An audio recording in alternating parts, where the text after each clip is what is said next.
मेरा नाम हरपाल सिंह राणा है। मैं दिल्ली का रहने वाला हूँ, मूल तो दिल्ली का हूँ और पर्यावरण के ऊपर मैं काम करता हूँ। पर्यावरण में ऑक्सीजन नापने के यंत्र मैं 5 साल से कोशिश कर रहा हूँ, भारत सरकार के पास नहीं है। भारत सरकार हाथ खड़े कर चुकी है।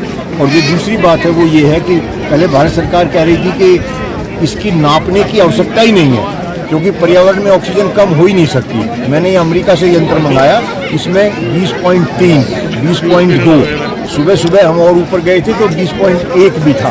तो पर्यावरण में ऑक्सीजन कम हो रही है, लेकिन सरकार ये मानने को तैयार नहीं है। पर्यावरण में ऑक्सीजन प्राणी मात्र के लिए बहुत ही आवश्यक है।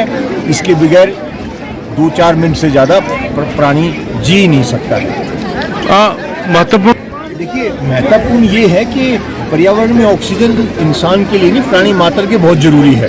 इसीलिए जब कोरोना काल में ऑक्सीजन की कमी हुई तो मैंने अलग अलग प्रकार से, मैं सामाजिक कार्य करता हूँ, हरपाल की चौपाल के नाम से आप कहीं पे देखेंगे तो बहुत से विषय सामाजिक हैं। तो मैंने प्रयास किया कि पर्यावरण में कितनी ऑक्सीजन है।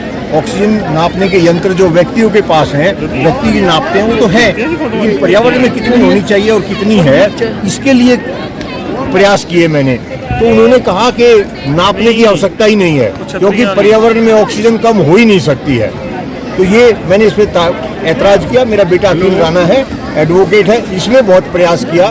फिर सरकार ने माना कि हाँ कुछ कम हो रही है और इस पर हम प्रयास करेंगे। लेकिन अभी तक पिछले 5 साल में पर्यावरण में ऑक्सीजन नापने का यंत्र भारत सरकार मंगा नहीं पाई है। मैंने अपने एक साथी खापरा से, अमेरिका से मंगवाया है। एडवोकेट हूँ, प्रैक्टिस करता हूँ दिल्ली में।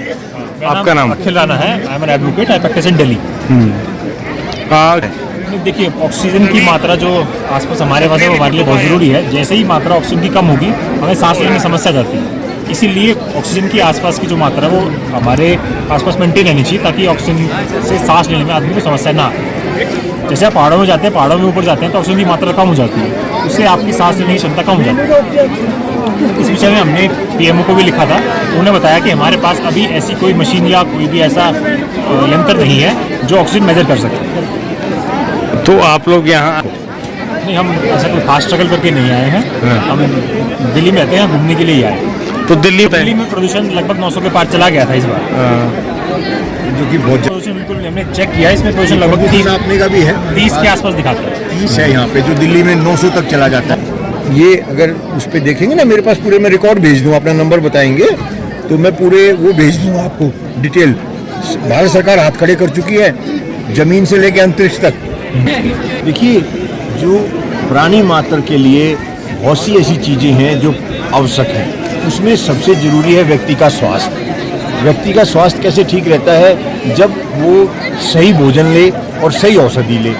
इसमें गिलोय जो है वो प्राणी मात्र के लिए बहुत ही लाभदायक है। प्राणी मात्र के लिए वो प्राणी, हर प्राणी उसका उपयोग करता है। मेरे घर पे खुद मोर, कबूतर, बंदर इस गिलोय को खाते हैं और 20-30 साल से बहुत से व्यक्ति प्रयास कर रहे हैं। मैंने शिमला में भी 2 बार मुख्यमंत्री को ज्ञापन दिया है कि राष्ट्रीय औषधि घोषित की जाए।